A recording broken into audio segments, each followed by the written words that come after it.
Learning today a little bit more about embryology, we're about to be joined by Jessica Mann. Thank you so much, everyone, for joining us. We have some wonderful questions to cover today about embryos, embryo quality, and Jessica will be joining us in just a minute. 1 second.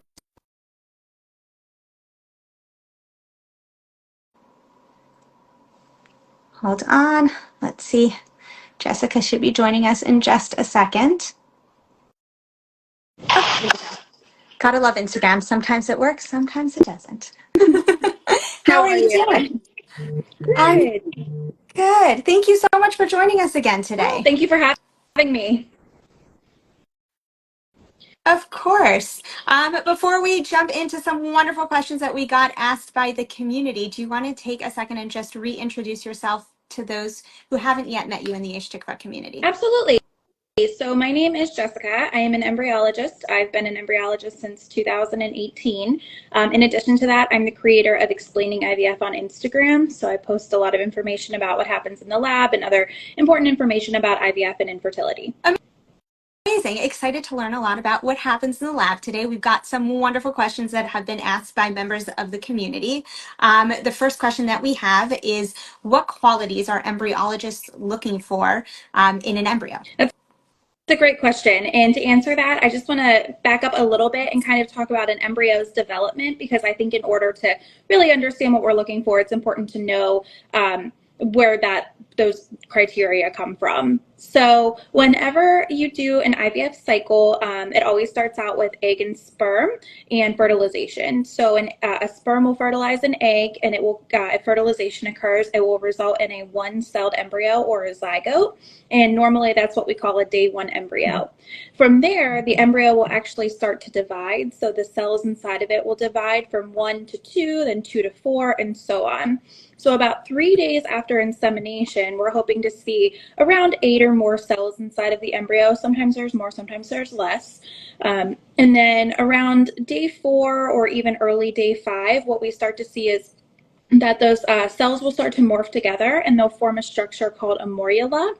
And then after that, a small cavity will actually start to form inside of that morula. And at that point, the embryo has entered what's called the blastocyst stage of development.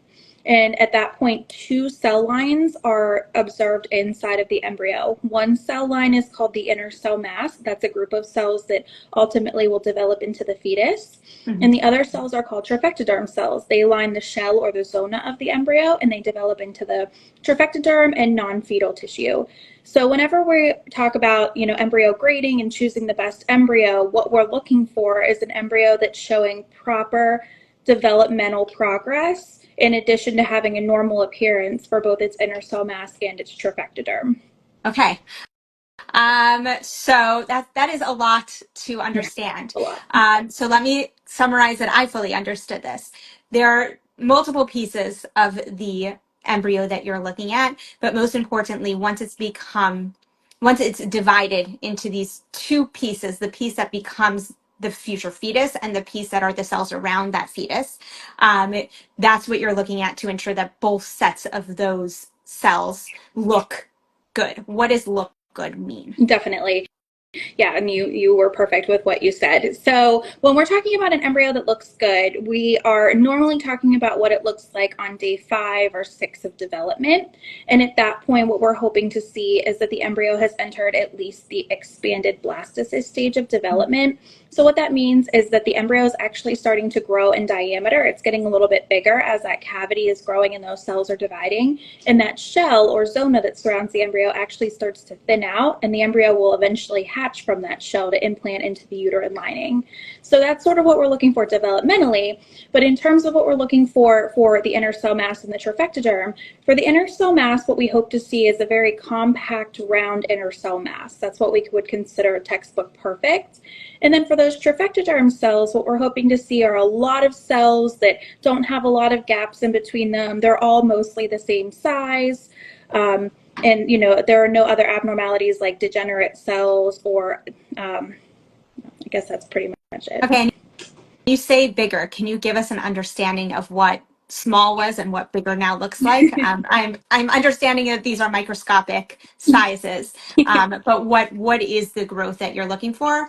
And then if you don't see it, what's then the next step in that process? Yeah, absolutely. So embryos, up until they reach that expanded blastocyst stage, they're actually still the same size that they were whenever they were an egg. Okay. So I don't have the exact dimensions for what that is. It's very, very small. It almost looks like a grain of sand. It's visible to the naked eye, but barely. But the embryo actually stays the same size until it starts to reach that expanded blastocyst stage, Okay. at which point it starts to actually get bigger and bigger. And they can range in sizes. So what happens if we don't see that, maybe on day 5 or day 6, is that we can give the embryos another day or two to develop. And that's where we sometimes see embryos that are ready on day 6 or day 7 versus Mm-hmm. day 5. So if you have an embryo on day 5 that is not expanded or it doesn't look like where it needs to be, it can usually get another day or two to develop. Okay. And so I know that within grading, there are different levels of grading. What is a perfect grade versus a lesser grade? And how should we, as the individuals receiving these grades who aren't embryologists, take that information? Yeah, a good question. And it's also important to mention that there is no universal grading system. That would Interesting. be too easy if there were. Yes. So while a lot of clinics do use something called the Gardner scale, which is what I'll talk about, there Okay. are other grading systems out there. So if you receive your embryo grading and it doesn't make sense to you, but you understand what we're going to talk about with the Gardner Yeah. scale, what I would recommend is reaching out to your clinic and saying, what would my embryos be graded on the Gardner scale? And that can help you have a better idea, because I've worked in a lot of different clinics. I've seen a lot of different grading systems, but I like the Gardner scale because it's pretty popular and it's also easy to understand. Wonderful. So the Gardner scale uses numbers and letters in order to grade an embryo. So the first criteria is the stage of development or the level of expansion, which is sort of what we talked about. So whenever that embryo reaches that blastocyst stage of development and that cavity starts to form, we can start to give the embryo a number based on its stage of development or its level of expansion. So you might see a 1, that means that it's an early blastocyst, and that means that that cavity takes up less than half of that embryo's volume. And then from there, the cavity will begin to grow. Can I pause for a second? Oh, Sorry. sure. Is that a good thing or a bad thing? The It one. depends Is on where the you're one your at. ultimate or not? 1 is early. Okay. So 1 would be something that you would like to see maybe later on day 4. But usually it means by day 5 or day 6, if it's still at the 1 stage, that usually means that it's a little slower in development. So depending on where you're at in terms of growth or in terms of how old the embryo is, that will tell you if it's a good number or not. Okay. What we like to see on day 5 is usually 3, 4, 5, or 6, which is what we'll talk about in just a second. But that's sort of what we're hoping to see at that point. Okay. Mm-hmm. Amazing. Thank you for clarifying. Oh, absolutely. Yeah. Good. These are good questions. Sometimes I just talk and talk and talk. So You're doing don't great. This is awesome. I'm learning so much. So that's good. and this is our second Okay. time talking about all this. So thank you. Yeah, no problem. So we talked about 1, which is that early blastocyst. The cavity takes up less than half of the embryo's volume. From there, the cavity will start to grow, and once it takes up more than 50% of the embryo's volume, it becomes just known as a blastocyst, which is given the number 2 on the Gardner scale.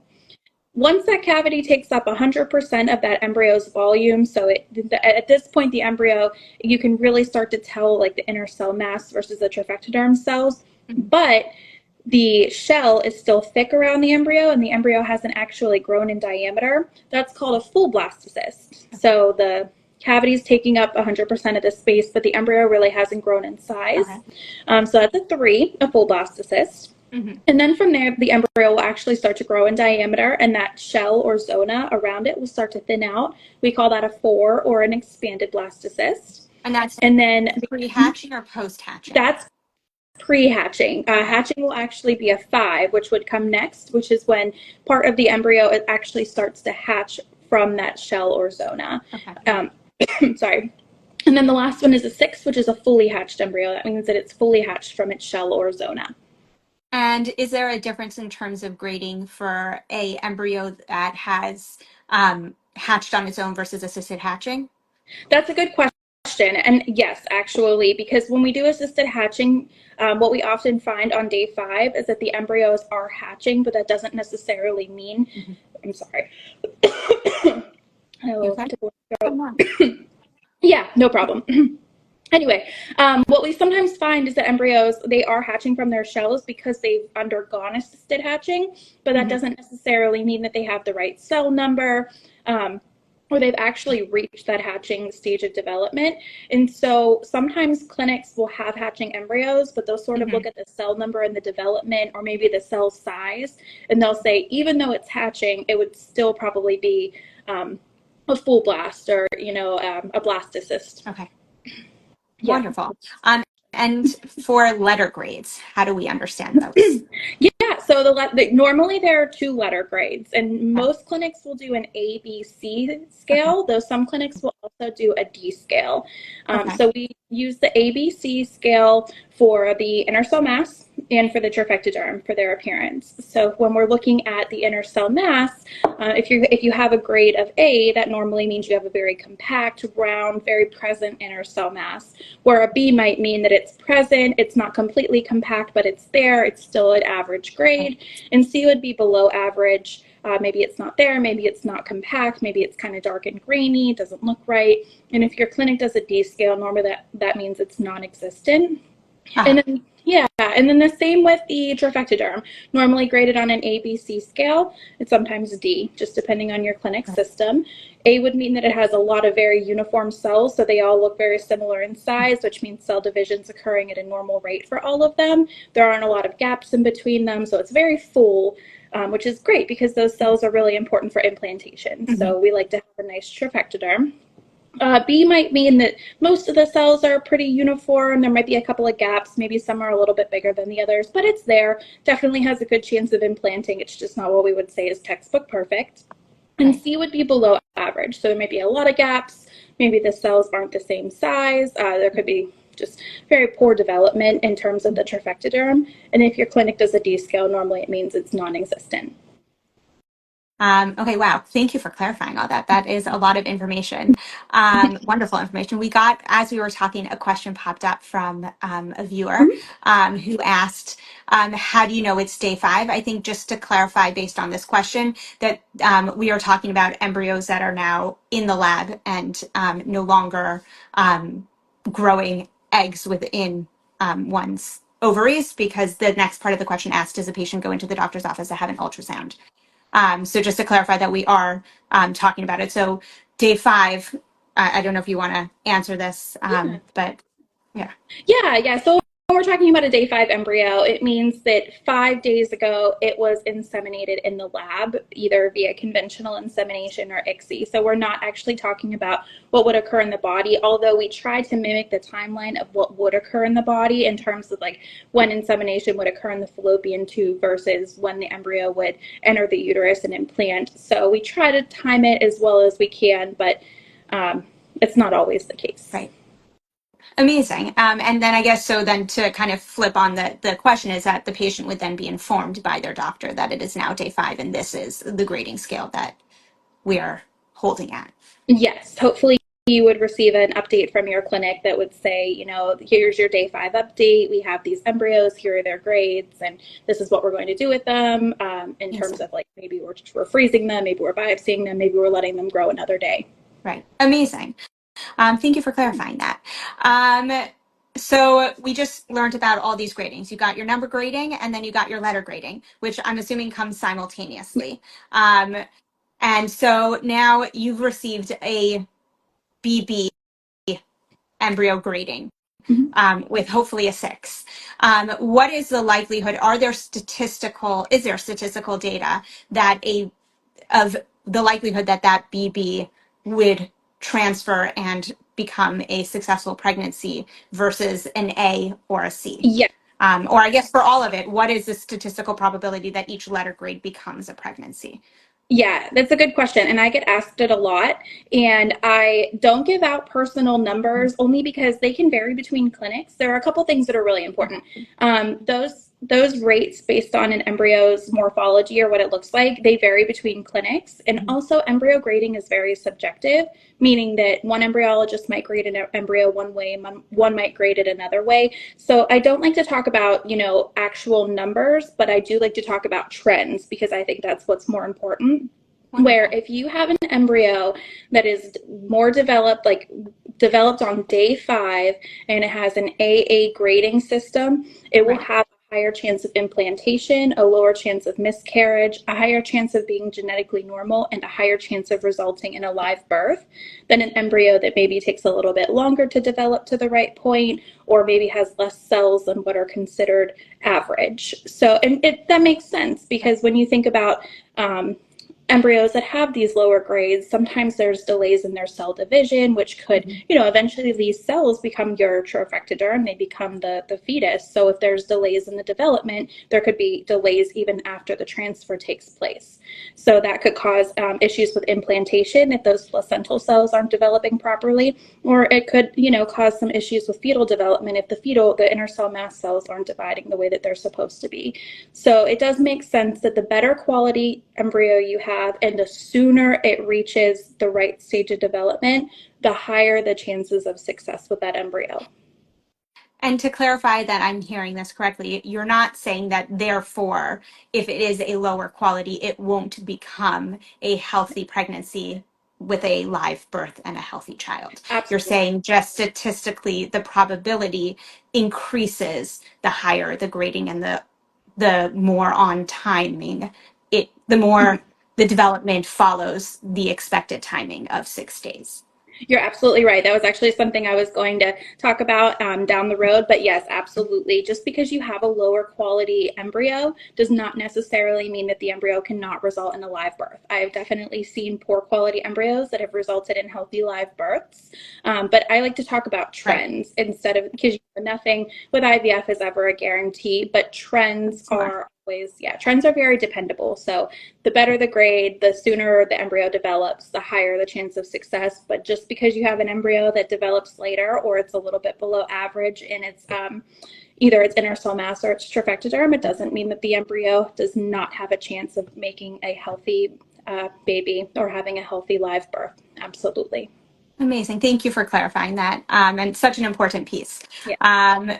And all of this has been incredible. So thank you so much. We have another question that has just been submitted. When the embryos looked fine, but no implantation happens, what could be the cause? Can doctors see uterine scars on a normal ultrasound?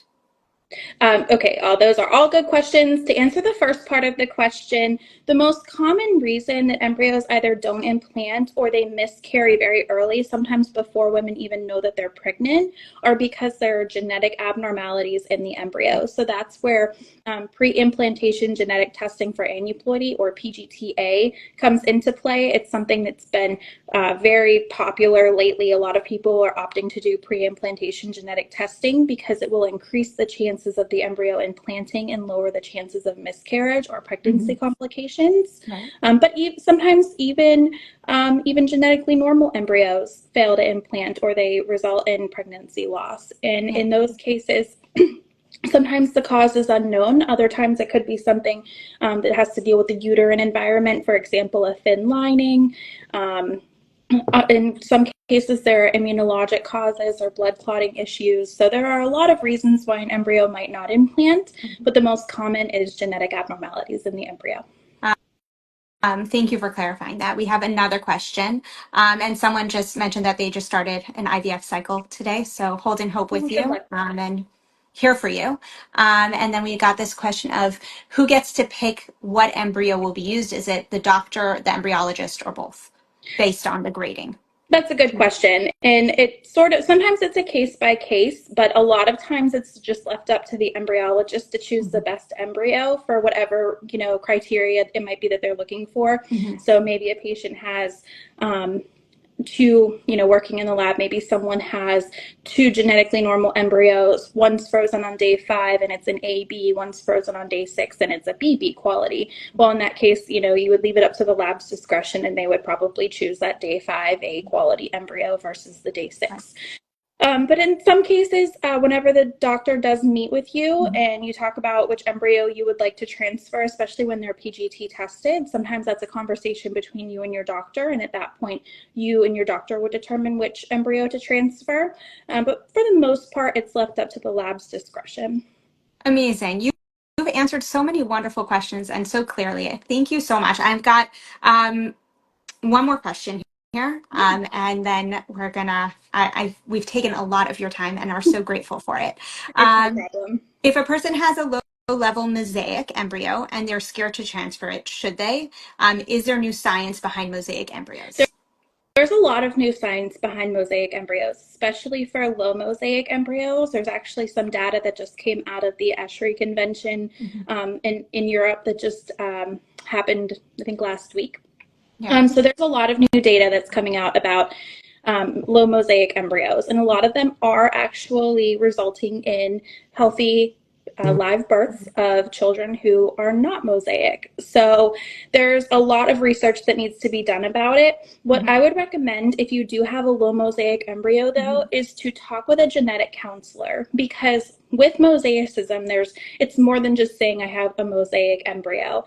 It depends on what abnormality is detected, because there are certain abnormalities that might be okay, or maybe there's data that says a low mosaic with this abnormality results in a healthy live birth, but a low mosaic of this abnormality, these are some of the challenges that might be presented, or this is what you might need to look out for. So I would always recommend speaking with a genetic counselor, because they have the knowledge and the education to sort of give you an answer that can help you make the best decision. But low mosaics, we're learning, are actually very, very okay to transfer for the most part. Wonderful. And that's such a good point, is that there are so many professionals in this space that need to be taken into the equation as you go down this path of growing one's family, and making sure that when one has the ability to please reach out to all these different professionals to ensure that you're getting all the different needs that you need met. Right. I mean, there are conversations that you have now that could save you a lot of time, heartbreak, or whatever it might be in the future. Or maybe it's for peace of mind. So know that these professionals are available, and that's what they're there for. Or they're there to answer your questions, to give you evidence-based data to help you make the best decision. Amazing. Thank you so much for taking the time to share all this incredible knowledge with us. Do you have any last thing that you would like to share with the community before we say goodbye? Not off the top of my head, but I always say that if anyone does have questions, please feel free to reach out to me. If I can't answer the question, I can try to point you to someone who can. Awesome. But yeah, thank you again so much for having me. Thank you so much. And someone asked if we're saving yes, the live is being recorded and saved, and hopefully we've had technical issues before, so I'm double recording it onto my phone also. So we will have it saved. Thank you so much for taking the time and sharing all this wonderful and important information with us. Thank you again for having me. I appreciate it. Of course.